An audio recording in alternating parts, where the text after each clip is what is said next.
Assalamualaikum warahmatullahi wabarakatuh. Selamat siang anak-anak semua. Waalaikumsalam, siang Bu. Bagaimana kabarnya siang ini? Alhamdulillah sehat Bu. Alhamdulillah. Sebelum kita mulai pembelajaran hari ini, Ibu mau absen dulu ya. Ibu cek di sini ada Irmaya Salsabila hadir ya. Hadir Bu. Good. Tadi ada yang chat Ibu, dia izin sakit. Nadilah sakit. Kita doakan semoga dia cepat sembuh ya. Nah, sebelum kita mulai pembelajaran hari ini, ada baiknya kita berdoa menurut agama dan kepercayaan masing-masing. Berdoa dimulai.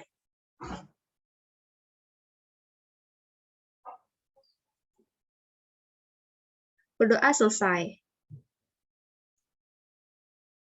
Good. Untuk pembelajaran hari ini, kita akan melanjutkan dari materi kemarin ya, mengenai kesetimbangan ion dan juga pH dari larutan garam. Sebelumnya, Ibu akan share screen terlebih dahulu.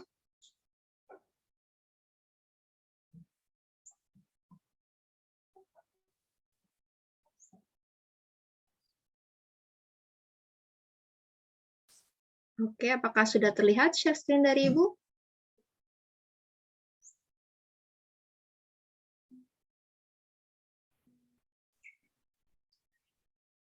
Masih loading Bu. Oh, masih loading. Sebentar ya.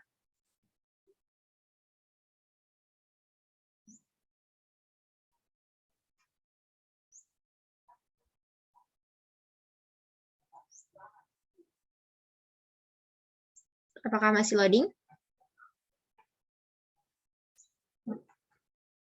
Sudah terlihat Bu. Oke, sebentar Ibu slideshow.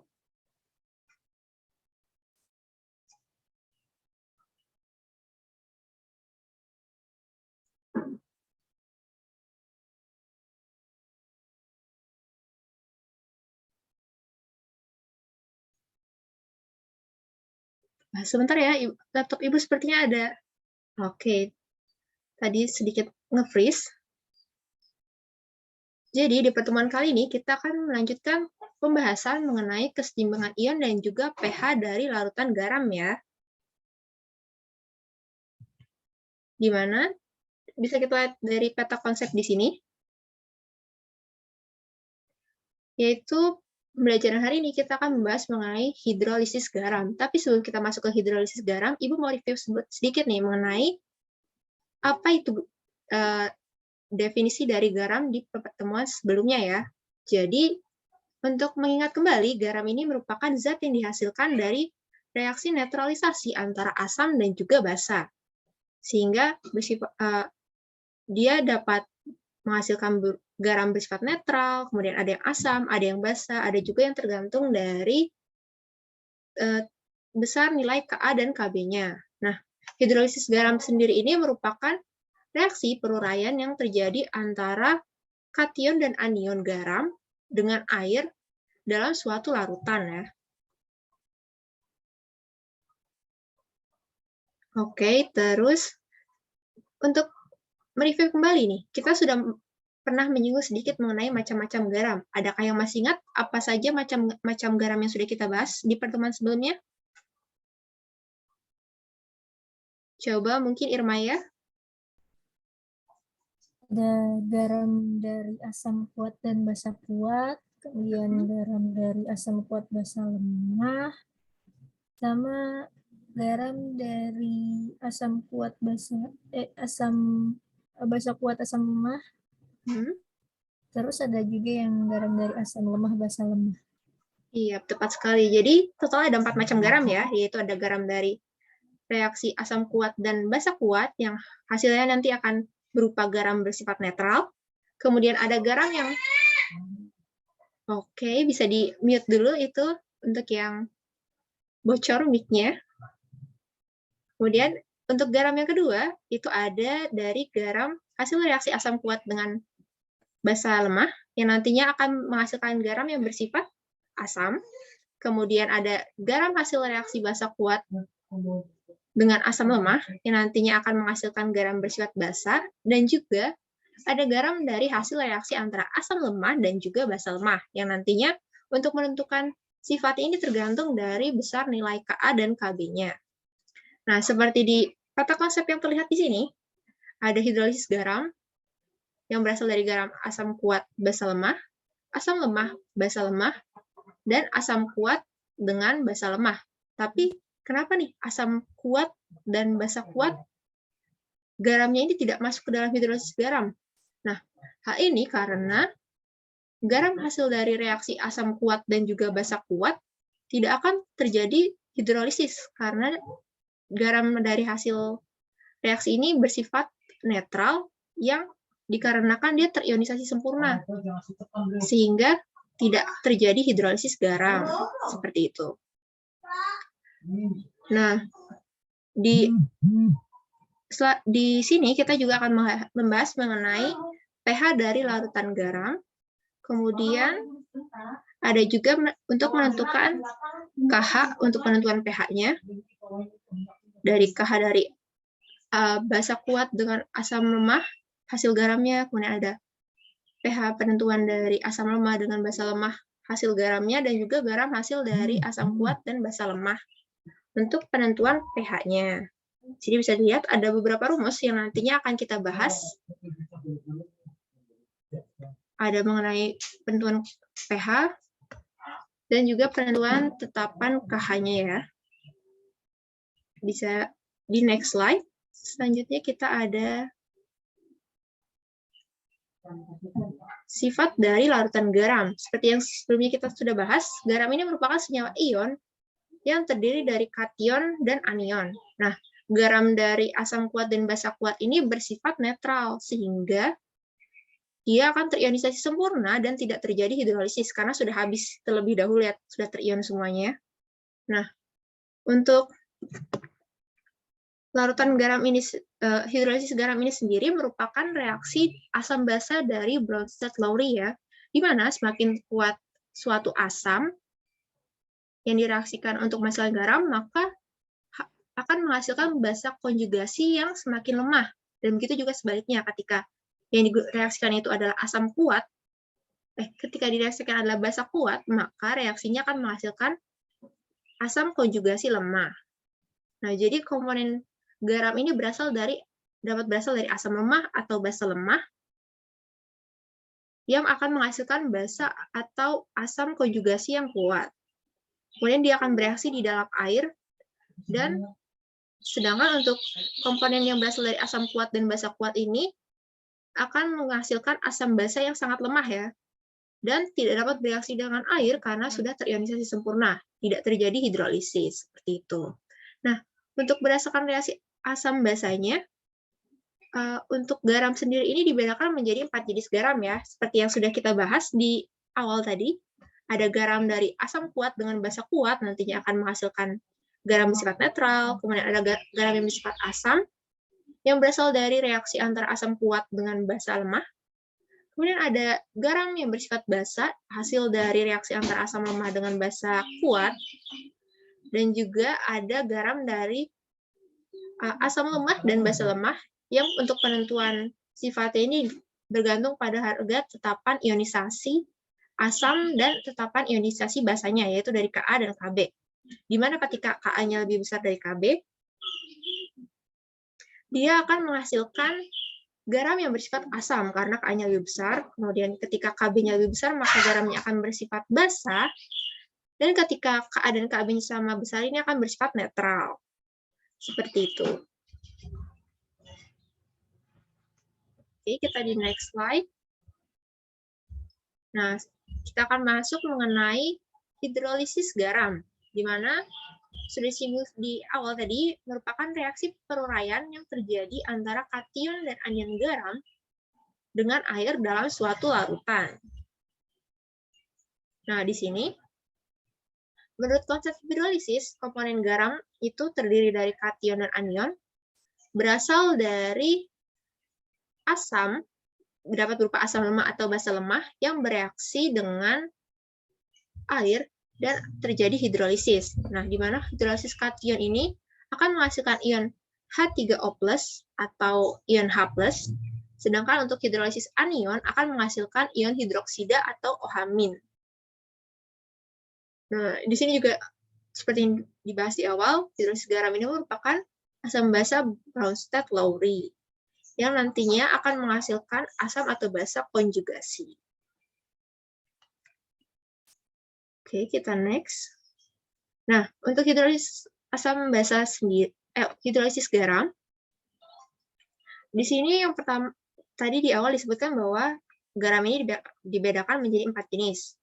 Nah, yang pertama ini ada garam dari asam kuat dan basa kuat, di mana mereka ini tidak akan terjadi hidrolisis karena terionisasi sempurna, sehingga larutan yang dihasilkan akan menghasilkan garam bersifat netral. Nah, contohnya ini ada garam NaCl yang ketika dimasukkan ke dalam air, dia akan terionisasi menjadi Na+ dan Cl-. Nah, ketika sudah terionisasi, mereka ini tidak dapat hidrolisis lagi karena sudah terionisasi sempurna, sehingga tidak terjadi reaksi lagi untuk hidrolisisnya. Kemudian yang kedua, ada garam dari basa kuat yang direaksikan dengan asam lemah, di mana dia akan mengalami hidrolisis sebagian atau hidrolisis parsial, yaitu ketika hidrolisis anionnya yang berasal dari asam lemah. Itu jadi hidrolisis yang terjadi adalah hidrolisis pada anion dari asam lemahnya, di mana hidrolisis anion ini akan menghasilkan ion OH-, sehingga larutannya akan bersifat basa. Contohnya itu garam dari reaksi basa kuat dengan asam lemah adalah NaCH3COO, di mana berarti basanya ini dari NaOH, kemudian asamnya ini dari asam lemahnya dari CH3COOH, yang ketika direaksikan menghasilkan garam ini, dan direaksikan dalam air akan terion menjadi Na+ dan CH3COO-. Nah, Na+ ini kan basa kuat ya, sehingga ketika direaksikan dia akan terionisasi sempurna dan akan menyisak, sehingga tidak terjadi hidrolisis di Na+, tapi terjadi hidrolisisnya itu di CH3COO-. Akan menghasilkan CH3COOH dan juga OH-, sehingga bersifat basa karena menghasilkan OH- di hidrolisisnya. Seperti itu. Oke, kita next slide. Nah, untuk garam yang ketiga, ini ada garam yang berasal dari asam kuat yang direaksikan dengan basa lemah dan akan mengalami hidrolisis sebagian juga, yaitu hidrolisis dari kationnya yang berasal dari basa lemahnya, sehingga larutannya akan bersifat asam karena menghasilkan H3O+ atau ion H+. Di sini contoh reaksinya itu ada NH4Cl, di mana asam kuatnya itu dari HCl, ini Cl-, dan basa lemahnya itu ada NH4+, di mana NH4+ ini akan terhidrolisis dalam air menjadi NH3 dan juga H3O+. Nih, H3O+ ini berarti menandakan bahwa garamnya bersifat asam. Nah, untuk garam yang terakhir, yang keempat ini, merupakan garam yang berasal dari reaksi antara asam lemah dengan basa lemah ya. Jadi, ketika terhidrolisis dalam air, akan terjadi hidrolisis total. Kenapa? Karena asam dan basa ini sama-sama dari asam basa lemah. Sifat larutannya ini bergantung pada kekuatan relatif dari asam dan basa yang bersangkutan. Nah, ketika Ka-nya lebih besar dari Kb, maka anion yang akan terhidrolisis lebih banyak dan larutannya akan bersifat basa. Namun ketika Kb-nya ini yang lebih besar daripada Ka, terbalik yang tadi, berarti ketika Ka-nya lebih kecil dari Kb, berarti Kb-nya lebih besar, maka larutannya akan bersifat basa. Namun ketika Kb-nya lebih kecil dari Ka, berarti Ka-nya lebih besar, maka kation yang akan terhidrolisis lebih banyak dan menyebabkan larutan bersifat asam, karena Ka-nya lebih besar ya. Nah, dan juga ketika Ka-nya ini sama besar dengan Kb, maka larutannya akan bersifat netral. Contoh reaksinya itu ada dari NH4CH3COO. Berarti ini asam lemahnya dari NH4+, ini basa lemahnya dari NH4+, dan asam lemahnya dari CH3COO-. Di mana keduanya akan terhidrolisis dalam air, yaitu pada kation NH4+ akan terhidrolisis menjadi NH3 dan juga H3O+, dan pada anionnya yaitu CH3COO-, terhidrolisis menjadi CH3COOH dan juga OH-. Nah, untuk menentukan sifatnya berarti kita harus mengecek dari nilai Ka dan Kb-nya, nanti dibandingkan. Oke, kita next slide. Nah, selanjutnya Ibu akan memberikan tugas diskusi kelompok. Kelompoknya akan dibagi menjadi 5 kelompok. Dan nanti akan Ibu berikan soal. Nanti kalian diskusikan bersama kelompok kalian selama 15 menit. Jadi masing-masing kelompok akan mendapatkan 1 soal ya. Untuk soalnya berarti urut dari nomor 1 sampai 5 sesuai dari nomor kelompoknya, kelompok 1, 2, 3, 4, 5. Seperti itu. Untuk kelompoknya akan Ibu bagikan, kirimkan pembagian kelompoknya melalui WhatsApp group. Dan untuk link soalnya akan Ibu kirimkan di chatroom Zoom ya. Oke, Ibu kirimkan soalnya. Nah, oke. Dan untuk pembagian kelompoknya sudah Ibu kirimkan di grup WhatsApp ya. Nah, selanjutnya kalian akan masuk ke dalam breakout room sesuai dengan kelompoknya masing-masing ya. Ibu buat ada 5 breakout room untuk kelompok 1, 2, 3, 4, sampai 5. Nanti di dalam breakout room kalian diskusikan mengenai bagaimana cara menjawab soal tersebut. Dan nantinya setelah 15 menit, kalian akan mempresentasikan hasil dari diskusi kalian dan akan Ibu tunjuk secara acak ya. Oke, kalau begitu, silahkan didiskusikan dan masuk ke breakout room-nya kelompoknya masing-masing ya.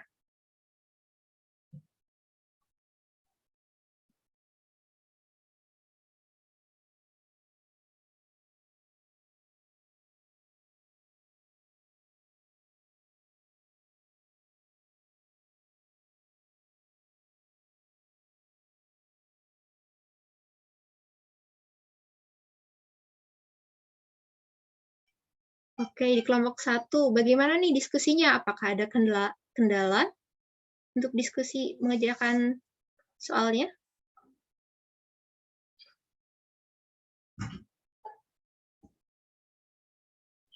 Ini Bu, saya ada yang masih bingung Bu. Wah, apa nih yang masih dibingungkan? Cara nulis persamaan reaksinya Bu, kenapa tiba-tiba udah bentuk cation atau anion gitu Bu? Oke, jadi kan ada garam ya. Pertama-tama garamnya ini akan terurai di dalam air. Terus kita tentukan apakah dia akan terurai atau terionisasi saja. Ya, gimana? Garam ini pertama-tama akan terurai dalam air menjadi kation dan anion. Kemudian ditentukan apakah garamnya ini hanya terurai atau terionisasi. Kemudian dilihat dari penyusun garamnya. Dia ini asam kuat atau asam lemah, kemudian basa kuat atau basa lemah. Setelah ditentukan, jika dia kuat, maka dia akan terionisasi sempurna, sehingga dia tidak akan terhidrolisis. Namun, ketika asam basanya ini lemah, berarti dia akan terhidrolisis. Nah, yang lemah ini nanti dalam air akan terhidrolisis, sehingga bisa berupa kation atau anion. Kemudian persamaan dari asam basa lemah yang terhidrolisis ini dituliskan ya. Nah, dari situ nanti kita akan tahu apakah garamnya ini bersifat basa atau asam dari hasil reaksinya. Apakah dia H+, atau H3O+, yang berarti menandakan dia garamnya asam, atau dia akan menghasilkan OH-, yang menandakan garamnya nanti akan bersifat basa, seperti itu. Jadi kita tentukan dulu asam kuat atau asam basa kuat lemahnya dari penyusun garam, kemudian tentukan terionisasi atau terhidrolisis, baru dapat dituliskan persamaan reaksi hidrolisisnya. Seperti itu ya. Baik Bu, sudah lebih paham Bu. Terima kasih Bu. Sama-sama. Berarti sudah dapat lanjut ya. Kalau begitu, Ibu akan pindah ke breakout room kelompok selanjutnya. Kalian lanjutkan diskusi ya. Baik Bu.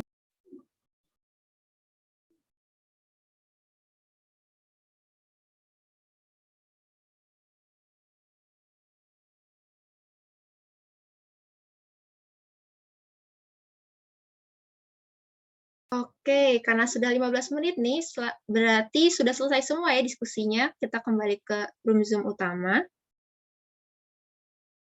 Kalau gitu, Ibu akan men-share screen hasil dari diskusi kalian ya, sebentar.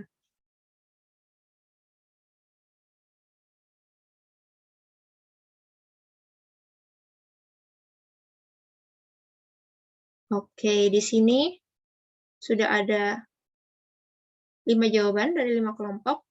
Ibu akan coba tanya ke kelompok 1. Coba kelompok 1, perwakilan kelompok 1 jelaskan hasil dari diskusi kelompok kalian ya. Oke, kelompok 1 ada Salsa, coba bisa tolong jelaskan hasil diskusinya?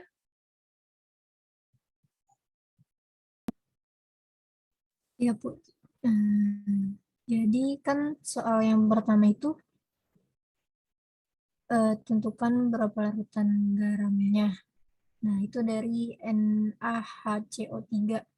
Nah, NaHCO3 ini mengalami hidrolisis parsial.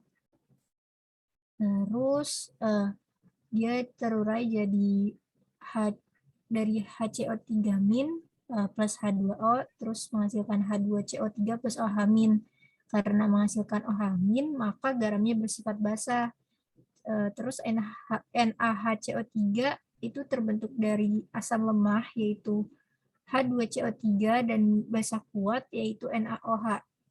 Reaksi asam lemah dan basa kuat akan menghasilkan garam yang bersifat basa, sehingga garam NaHCO3 ini mengalami hidrolisis parsial. Oke, tepat sekali. Boleh nih berikan aplaus untuk temannya dari kelompok 1. Jadi jawabannya benar ya, di mana NaHCO3 ini garamnya mengalami hidrolisis parsial dan garamnya bersifat basa karena terbentuk dari asam lemah dan juga basa kuat ya. Good. Nah, untuk nomor 2 ini soalnya sama, mirip-mirip seperti nomor 1. Jadi untuk HCOOK, dia mengalami hidrolisis parsial juga, dan garamnya bersifat basa karena menghasilkan OH-, yang merupakan hasil dari reaksi antara asam lemah dengan basa kuat. Jadi terjadi hidrolisis parsial ya. Sudah bagus ini kelompok 2. Oke, untuk kelompok 3, mungkin coba bisa dijelaskan perwakilan dari kelompok 3.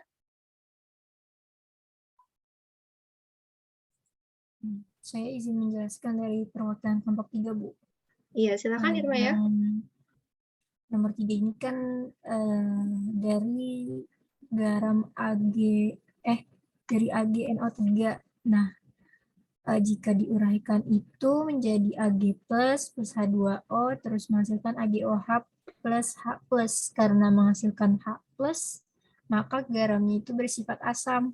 Terus AgNO3 ini terbentuk dari asam kuat, yaitu HNO3, dan basa lemah, yaitu AgOH.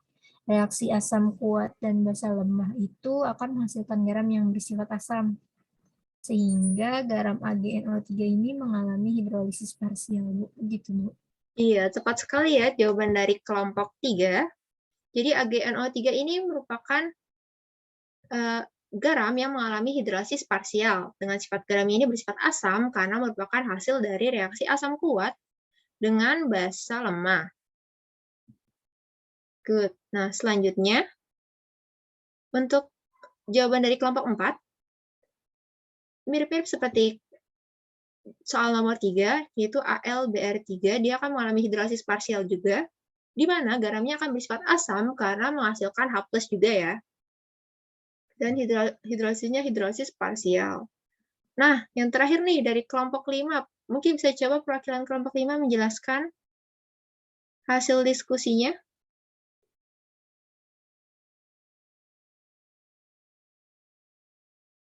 Oke, coba kelompok 5 ada Maya, coba bisa ditolong jelaskan jawaban hasil kelompoknya. Oke. Nomor 5 ini kan soalnya dari tentukan berapa larutan garam AlPO4 ini, apakah mengalami hidrolisis atau tidak. Jadi setelah kami kerjakan dan diskusikan tadi dengan kelompok kami. Dengan kelompok, garam ini terurai menjadi Al3 plus 3H2O, terus menjadi AlOH3 plus 3H plus, kemudian yang PO4 3 plus 3H2O menjadi H3PO4 plus 3OH-. Jadi itu karena terbentuk dari basa lemah AlOH3 dan asam lemah H3PO4, apabila suatu garam terbentuk dari asam lemah dan basa lemah, maka garam tersebut akan terhidrolisis sempurna atau total, dilihat dari nilai Ka dan Kb-nya. Jika nilai Ka-nya lebih besar dari Kb, maka garam tersebut bersifat asam, Bu. Gitu. Oke. Terima kasih dari kelompok 5. Bagaimana nih teman-teman yang lainnya? Apakah sependapat kalau garam AlPO4 ini mengalami hidrolisis total dan sifat garamnya ini bersifat asam ya? Bagaimana nih kelompok yang lain? Apakah setuju atau punya pendapat lain?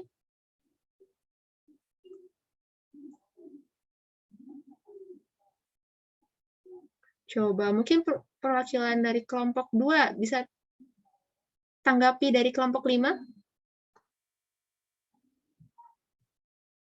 Oke, kelompok 2 ada Bila, coba. Apakah setuju dengan jawaban kelompok 5 atau kamu punya pendapat lain? Saya setuju, Bu. Oke. Jadi jawaban dari kelompok 5 ini sudah benar ya, di mana AlPO4 ini mengalami hidrolisis total karena dia merupakan garam yang terbentuk dari asam lemah dengan basa lemah, sehingga terhidrolisis total atau sempurna. Kemudian dilihat dari Ka dan Kb-nya. Di sini Ka-nya ini 7 dikali 10 pangkat min 3, sedangkan Kb-nya ini 5 kali 10 pangkat min 9, yang berarti Ka-nya lebih besar ya daripada Kb. Nah, karena Ka-nya lebih besar, maka sifat garamnya ini menjadi garam yang bersifat asam. Seperti itu ya. Sesuai dengan penjelasan Ibu tadi ya di awal. Good, berarti sudah paham semua nih untuk menentukan apakah garam ini terhidrolisis atau tidak, kemudian sifat garamnya. Good, good. Oke, Ibu akan stop share screen dulu.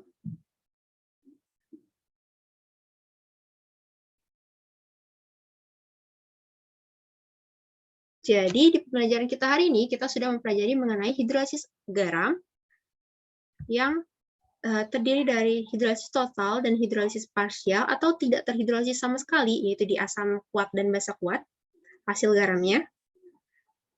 Kemudian ada garam yang bersifat asam, garam yang bersifat basa, dan juga garam yang sifatnya ditentukan dari nilai Ka dan juga Kb-nya.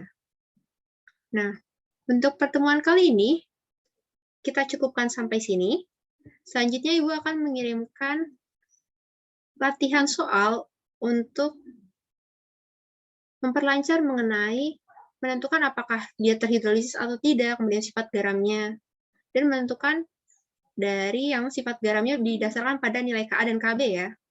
Ibu akan kirimkan tugasnya melalui Google Classroom, dan di minggu depan akan kita bahas jawaban dari tugas yang Ibu berikan. Nah, di minggu depan juga kita akan melanjutkan mengenai untuk menghitung pH larutan garamnya ya. Jadi kita tentukan berapa besar pH-nya dari garam tersebut yang telah terhidrolisis. Oke. Sebelum Ibu tutup, apakah ada yang ingin ditanyakan dari anak-anak?